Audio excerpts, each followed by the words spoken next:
I thank the gentleman from California, and I rise in strong support of this resolution. I want our colleagues to hear what's been going on here on the House floor. At a time when Congress has been derided as not being able to get its act together, when people say Democrats and Republicans cannot agree on anything, when people say that Congress doesn't know how to work together and meet in the middle. What are we hearing? We're hearing Democrats and Republicans alike expressing strong bipartisan support for Israel, expressing strong bipartisan support for the U.S.-Israel relationship. We know that the United States and Israel have so much in common.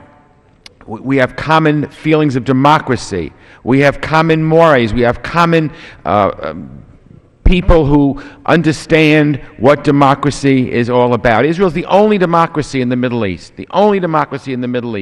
and faces threats from terrorist groups like Hezbollah and Hamas.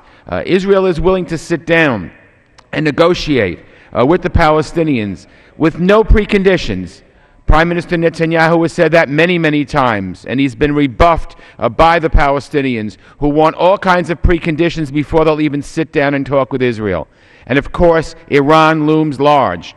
Iran must never be allowed to have a nuclear weapon. Iran is not only a threat to wipe Israel off the face of the earth, as that lunatic Ahmadinejad has said, but Iran is a threat to the West, to the United States, and to NATO as well. So what are we doing here this afternoon? We're rising in strong support of H.R. 4133, the United States-Israel Enhanced Security Cooperation Act.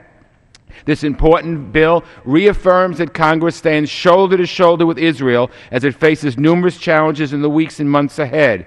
It restates U.S. policy that America must provide Israel with the capability to defend itself and preserve its qualitative military edge. It increases military and civilian security cooperation between our two nations in order to prevent Iran from achieving nuclear weapons capability, and it supports a negotiated settlement of the Israeli-Palestinian conflict based on a two-state solution, and it encourages Israel's neighbors to recognize the Jewish state, and Israel must be recognized as a Jewish state.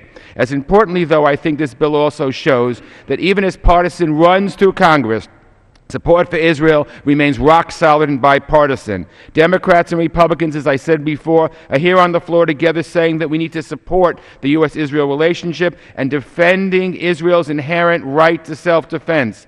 With more than two-thirds of Congress co-sponsoring this legislation, I think the message to Israel's detractors is clear. The United States will stand with the Jewish state for now and forever. I thank you, Mr. Speaker, and I yield back the balance of my time.